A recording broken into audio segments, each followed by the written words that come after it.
نحمدہ نصلی علی رسولہ الکریم اما بعد اعوذ باللہ من الشیطان الرجیم بسم اللہ الرحمن الرحیم رب اشرح لی صدری ویسر لی امری واحلل عقدۃ من لسانی یفقہوا قولی۔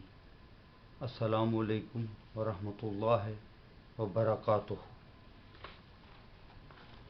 آج کی نشست میں قرآن و سنت کی روح سے حلال و حرام پر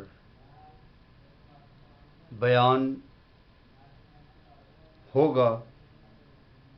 یہ انتہائی طویل بیان کا متقاضی ہے، لیکن ممکن طور سے اختصار کا پہلو مد نظر ہے تاکہ سننے والے بوریت کا شکار نہ ہوں۔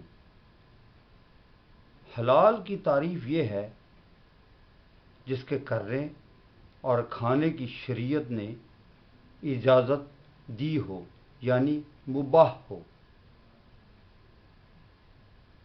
حرام وہ جس کی شریعت نے قطعی طور پر ممانعت کی ہو، جس کی خلاف ورزی قابل گرفت ہو، آخرت میں بھی اور بعض صورتوں میں دنیا میں بھی اس کے لیے سزا ہے۔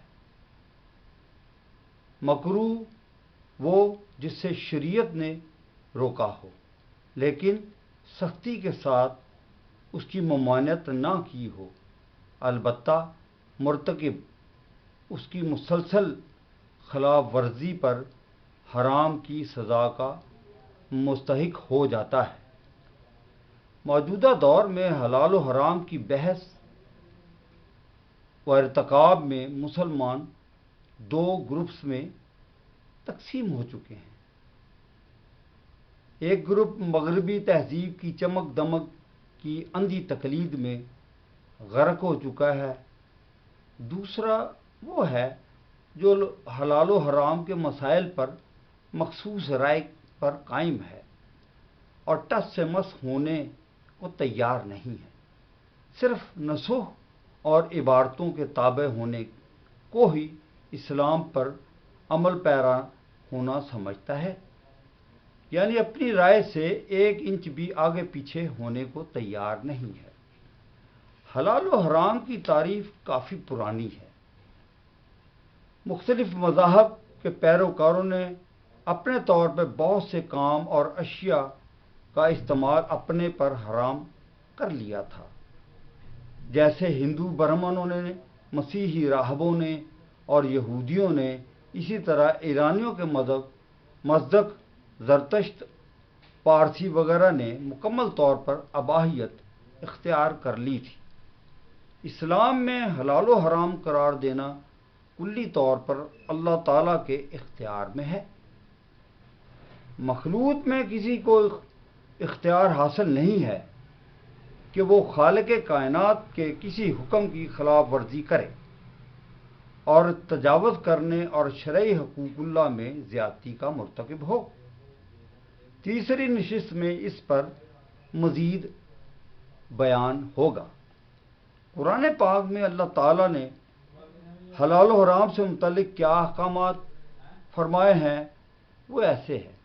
سورہ بقرہ آیت نمبر 171، اس نے یعنی کہ اللہ تعالیٰ نے تم پر مردہ جانور اور خون اور سور کا گوشت اور جس چیز پر اللہ تعالیٰ کے سوا کسی اور کا نام لیا جائے حرام کر دیا۔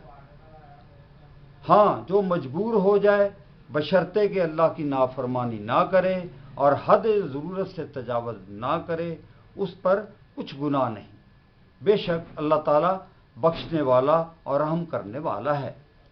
اس آیت میں تشریح کی ضرورت نہیں ہے، البتہ حد سے تجاوز کرنے کی مسلسل خلاف ورزی پر حرام کی سزا کا مستحق ہونے کا خطرہ موجود ہے۔ البتہ اسی پر مزید بیان دوسری نشست میں بھی جاری رہے گا۔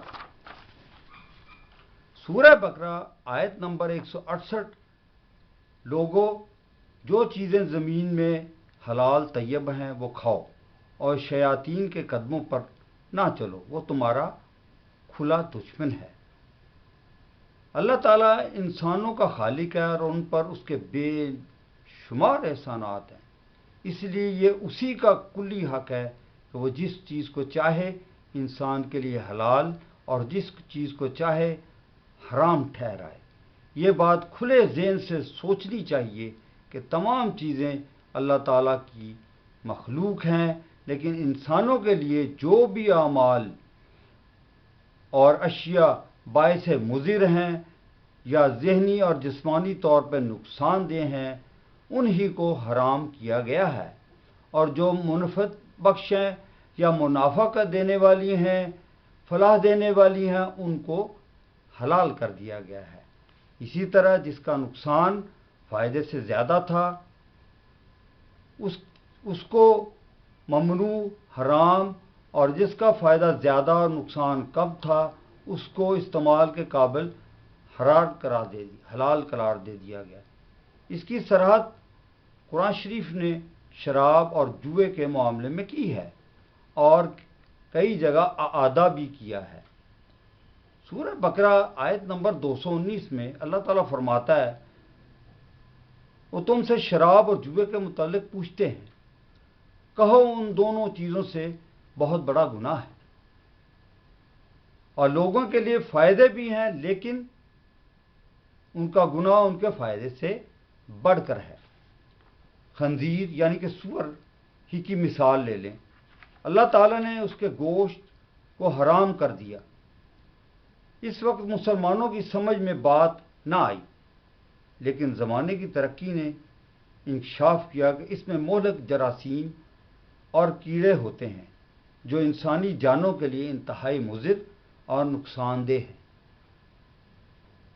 کچھ عرصہ پہلے سوائن فلو نے دنیا کی کثیر آبادی کو اپنے نرخے میں لے لیا تھا اور اسپیشل میڈیکیٹڈ ماسک کا استعمال بڑھ گیا تھا۔